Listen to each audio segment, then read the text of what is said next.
Susan Hairston. I'm the CEO and founder of the SHC Group, providing management consulting for funders and nonprofits.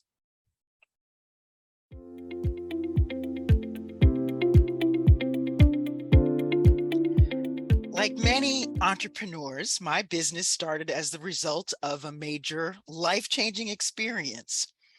Mine was a good one. In 2019, I was elected to city council, and it's an unpaid role, and I needed a source of income that allowed me to be the steward of my own ship and my calendar, most of all. So for a moment, I explored other executive opportunities, but I quickly realized I had a unique knowledge base, having been an executive in the rare space of private funders and philanthropy. I worked for the Ford Foundation for 20 years, and I had a network and excellent reputation in the large private grant making space.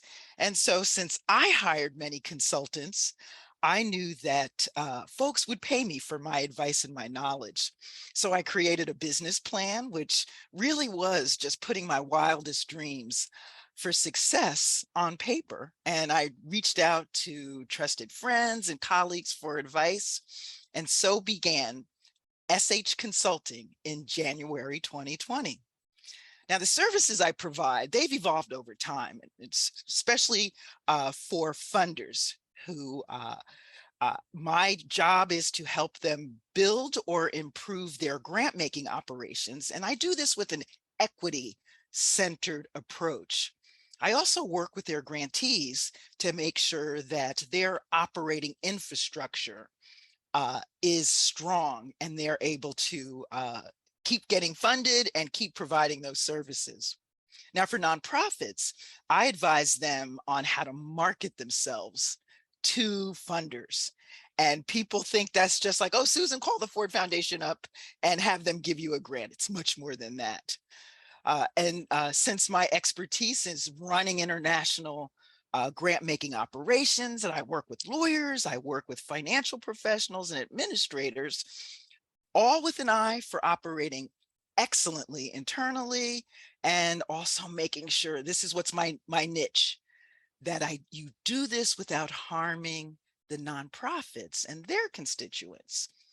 So this business model I had for foundations to hire me to work for them and with their nonprofits, grantees, was a great idea. But in March 2020, we all know what happened, and it was the major pandemic.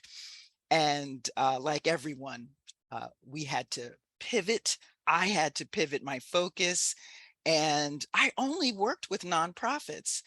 And because there was such a huge need to make sure that they were able to be strong and deliver their services. But this was what happened that was so awesome. To my great surprise, others wanted to work with me in this endeavor. And so in March 2020 became the SHC Group. And I had 4 subcontractors join me. And that was how I came into being this entrepreneur.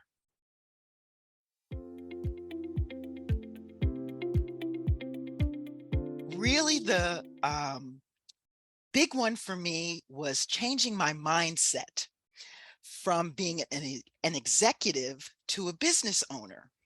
And also, having been in the nonprofit space, in the community space for almost 30 years, I had to help others see me as a for-profit who did work with nonprofits. And so that was really making sure I was not giving away my intellectual property for free. So that was a roadblock personally. The other one that I know, WIPP, is wonderful about helping women see themselves as they should. It's tackling fear and self-doubt. And I know people call that imposter syndrome, and I know it well because I coach women and young people on how to recognize it in themselves and how to do the flip side which people who have low expectations of you and don't believe in you, um, how you can overcome that. So that's something I'm still working on because it's required to make your business successful, which I'm still also working on. The last one I want to say is something that I know is not unique. It's really juggling the competing priorities that you have as a new business owner, and you have to be your own marketing department, your own sales department, and your own deliverer of services. And if you have subcontractors working with you, you're managing the team. So those were the roadblocks that I continue to work with.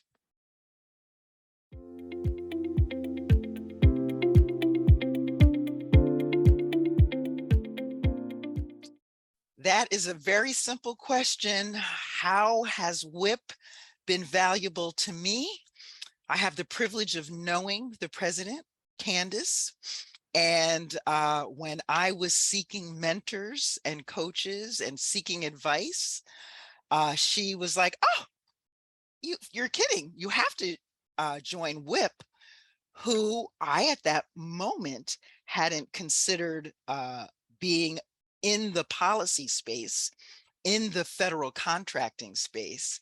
But I have to tell you, WIPP was a lifesaver in 2020 because you really helped sharpen my saw.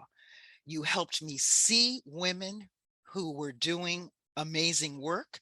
You connected a new business owner with access to the most high ranking decision makers in the federal government.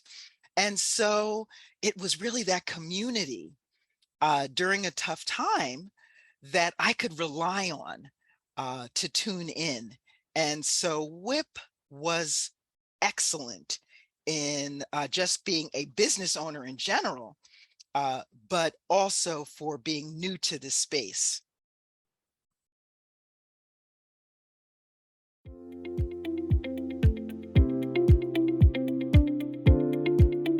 I have lots of words for uh, women business owners, and I want to think about the ones that meant the most to me on this now going into my third year journey. You really have to believe in yourself. And if I can't say it enough, believe in yourself, believe in yourself. You really have to balance audacity with your risk tolerance. You really need to tap into whatever source of faith and joy that you have, because you really must be on a continuous learning journey and evaluating how well you're doing.